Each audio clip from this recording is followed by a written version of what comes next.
Hi there. Welcome to the Self-Worth Renaissance podcast. This is your host, Kirsten Van Wingerden. I'm a licensed mental health counselor in Washington State. Please note that what is about to be discussed in this episode is not a replacement for individual therapy and is a collection of musings and thoughts on mental health topics.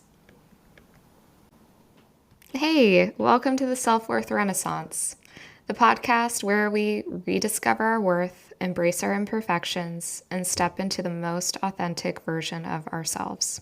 I'm Kirsten, your host and licensed mental health counselor, here to guide you through your self-worth journey. Today's episode is one that hits close to home for so many of us, the comparison trap. We've all been there, right?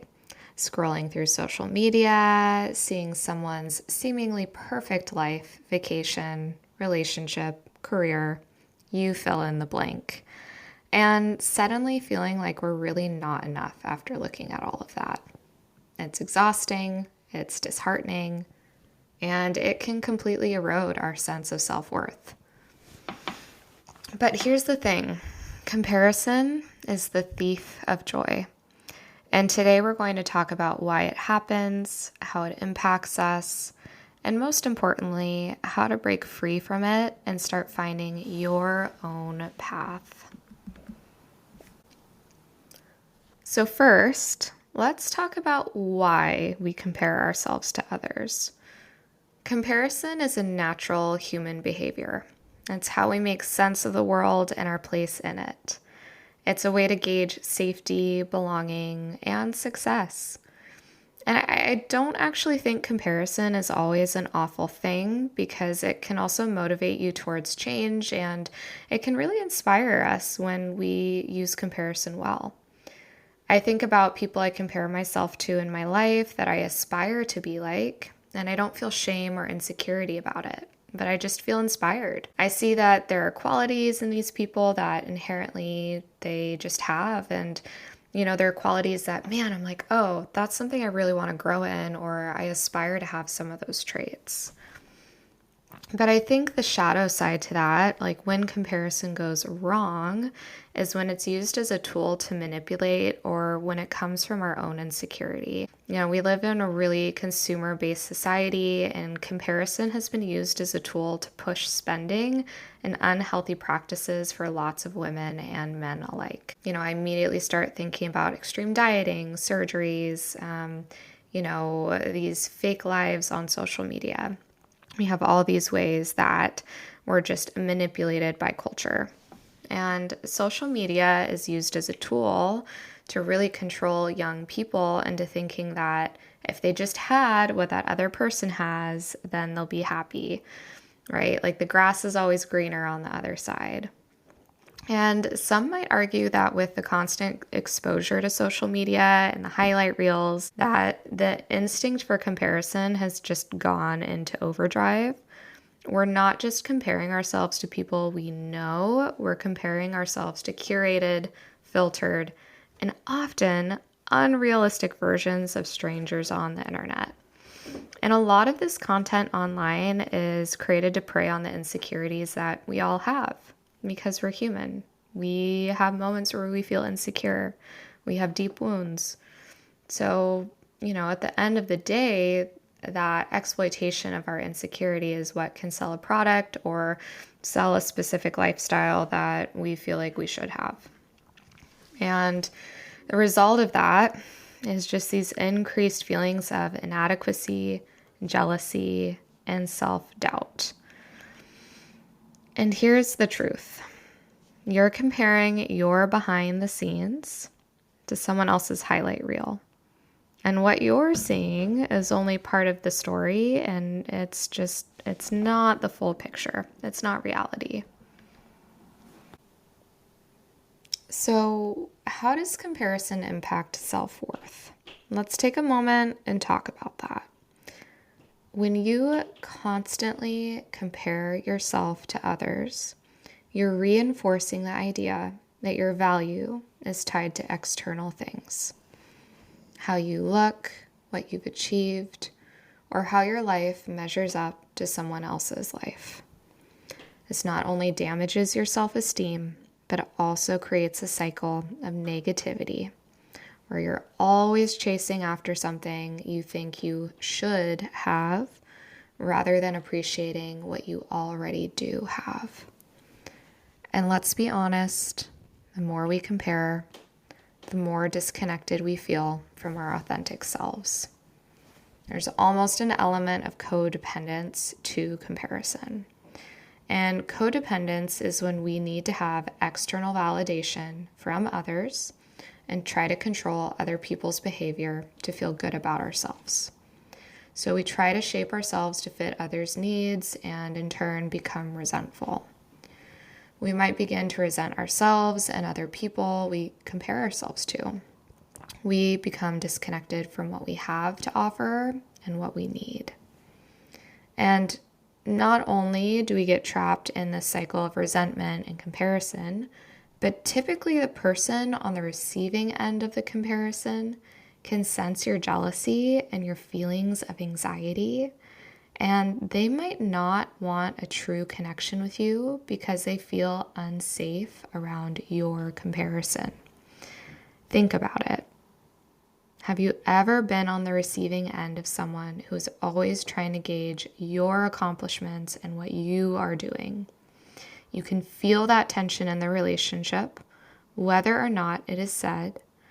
And it doesn't create a closer relationship, right? Like those are usually the relationships where there's like so much tension.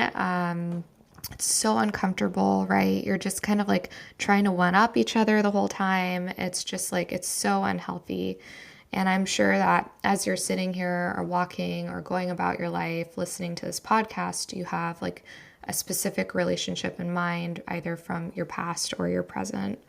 And so comparison is really like, it is a wall that you build between yourself and the world, which is ironic because I think sometimes we use comparison as a way to try to validate ourselves or get closer to other people, but it really does the absolute opposite. And not only do we disconnect ourselves from others in that way, but we start to disconnect from ourselves, right? Because we don't believe that we have value or inherent worth. We feel like we need to achieve, we need to earn, we need to be better. And that's just not a healthy way to live, right? So hard truth, I know it's hard to hear, but it's true, right? Like comparison is totally the thief of joy, and it's a relationship killer. It just is not something that is going to breed healthy relationships in your life unless the comparison is understood as a way to see the places we want to grow and to celebrate other people's success. Okay, so that felt like it got very heated very quick, but I'm very passionate about comparison and how it can become a trap that we fall into. So this wouldn't be a good podcast if I just made you feel depressed about comparison and then didn't talk about how we can break free of that. And so I have 5 ideas of ways that you can start to really create your own identity, break free from comparison, and begin to really invest into yourself and see the things that you bring to the table. And so the first one I recommend is limiting your social media time. I think we've talked about social media in this podcast quite a bit already, but like start curating your feed. This is something I actually started doing myself, and I really only use social media anymore for cute videos of dogs doing silly things, and I love it, right? Like I stopped liking content and engaging with content that was people on these crazy trips or doing these things that would cause like feelings of envy to come up inside of me. And so I started really like only engaging with content that was good. You know, you can say on Instagram, I think like you can say like, please don't show me images like this, right? Like you can make it what you need it to be. And I also think too, it's okay to delete social media if you want to do like a social media fast and get rid of it for a little while so that you can just focus on yourself. I know some people find a lot of success with that. And, I think like there's an element to like there is something good about not engaging in social media, but I think it's also a part of our lives in this cultural moment. And so we have to think about ways that we can engage with social media that feels safe for us. And so for me, for example, I really only have Instagram for my work and for close friends. And then I have like Facebook for just family pretty much. And I don't have a TikTok. I keep my social media very low consumption wise, and I do that on purpose. So think about like, okay, when I go on social media, do I feel better about myself or do I feel worse about myself? If I feel worse about myself by being on social media, then gosh, like that's like an hour of your day where you're just kind of beating up on yourself all day. Like that's not good for you. And so you get to have choice and agency over how you spend your time with that. And, do you want to feed that comparison inside of you, or do you want to go outside and do something that feels really healthy? It's up to you. That the second point is to focus on gratitude. So go ahead and shift your mindset and start to focus on what you do have and not what you don't have. I would recommend like writing down 3 things you're grateful for every day. For me, it's like, okay, I have a roof over my head today. My car is running, and my dog, he's so cute. He just like wants to cuddle with me every morning, and it's the best. And because of that, I don't look at social media first thing in the morning. It's great. And so, noticing the things that you feel really grateful for can be helpful. And that practice can really start to turn your day around, I've noticed, right? If I'm always looking at the things that are going wrong, I'm just going to be consistently unhappy. And the third point is to celebrate your wins. So big or small, your accomplishments just matter. Stop like dismissing them or comparing them to someone else's. Like just be proud of what you're doing. You showed up for work on time for a week. Okay, let's celebrate that, right? Like, or you had a big presentation and you were terrified and maybe you stumbled over your words, but you did it. You showed up. It's all about like really thinking about, do I feel proud of the accomplishment that I had today?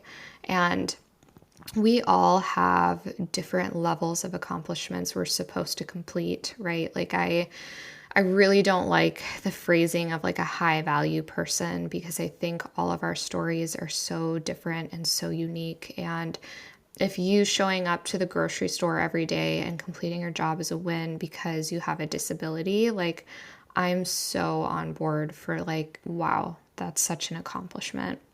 And maybe you don't have a disability or you don't have, certain barriers in your life. So you might be, I don't know, working 50, 60 hours a week and you're really grounded and you're really solid and you love your job and you're passionate, right? Then that's great too.